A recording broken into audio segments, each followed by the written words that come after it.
On est en plein milieu d'une transformation technologique assez fascinante.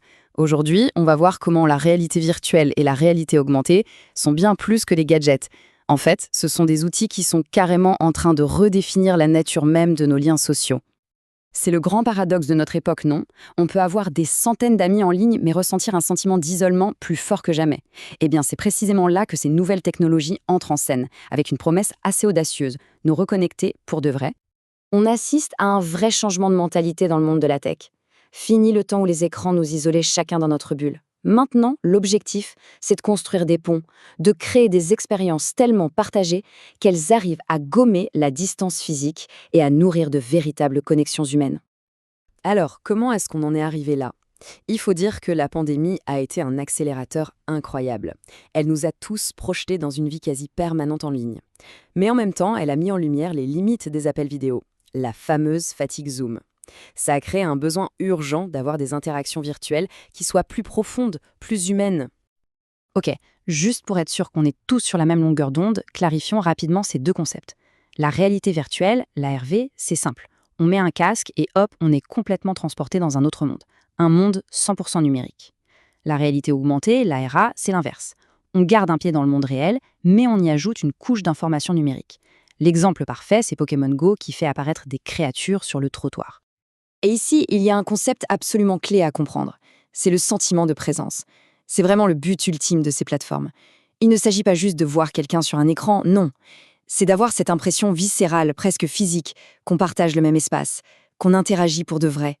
C'est ça qui transforme une simple conversation en une connexion authentique. Bon, mais concrètement, ça ressemble à quoi ces nouvelles interactions sociales? Eh bien, on passe du statut de spectateur passif devant un écran à celui d'acteur, de participant actif dans nos vies numériques. Allons voir ça de plus près. Les possibilités sont déjà là, et elles sont assez folles. On peut se retrouver entre amis sous forme d'avatar, aller à un concert virtuel ensemble, ou simplement se balader dans un parc numérique. Et de son côté, la RA vient pimenter nos rencontres bien réelles avec des filtres amusants, créant des souvenirs partagés en un clin d'œil. Mais là où ça devient vraiment puissant, c'est peut-être sur notre empathie. En nous permettant de voir le monde littéralement à travers les yeux de quelqu'un d'autre, la RV nous donne une chance unique de ressentir une connexion plus profonde, de comprendre vraiment un autre point de vue. L'application de ça est juste incroyable. Maintenant, parlons d'un univers qui a toujours eu une longueur d'avance sur la socialisation en ligne, le jeu vidéo. C'est devenu bien plus qu'un simple divertissement. C'est un véritable moteur de communauté et de connexion. En RV, jouer, ce n'est plus une activité solitaire face à un écran, c'est une expérience physique, partagée. On peut se taper dans la main après une victoire, on peut esquiver des obstacles côte à côte, on peut célébrer un bon coup. Ces petites actions physiques rendent les interactions tellement plus réelles et mémorables. Et attention, ce n'est pas juste une impression, les chiffres, ils parlent d'eux-mêmes. 72%, c'est énorme. Près des 3/4 des joueurs disent que ces technologies renforcent leurs amitiés. Le jeu n'est plus un simple passe-temps, c'est devenu un vrai ciment social. Mais bon, tout ça, ce n'est pas que pour s'amuser, loin de là. La RV et la RA sont aussi en train de transformer complètement notre façon de travailler et d'apprendre. On la connaît tous, cette fatigue des réunions vidéo, où on passe des heures à fixer des petits visages sur un écran plat. Cette façon de travailler à distance, on le sait maintenant, elle a vraiment montré ses limites. Et voilà l'alternative, les salles de réunion virtuelles. Là, les gens peuvent manipuler des objets en 3D, utiliser leur langage corporel, collaborer sur des tableaux blancs. C'est presque comme s'ils étaient dans la même pièce. Ce fameux sentiment de coprésence, ça relance la créativité et ça rend le travail à distance beaucoup, beaucoup plus humain. Et pour l'éducation, alors là, le potentiel est juste immense. Imaginez pouvoir visiter la Rome antique depuis une salle de classe.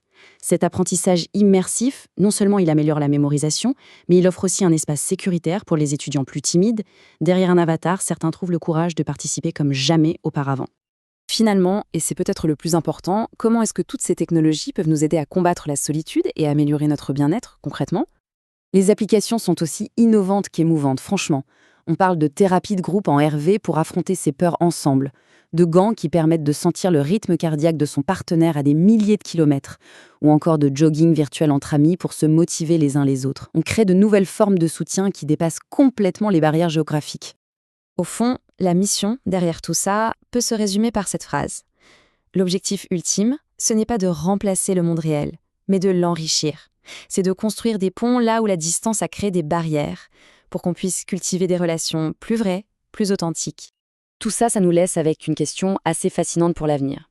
À mesure que les frontières entre le réel et le virtuel deviennent de plus en plus floues, notre définition même de ce que ça veut dire être présent, de ce qu'est une connexion, eh bien tout ça va forcément évoluer. C'est une réflexion qui ne fait que commencer.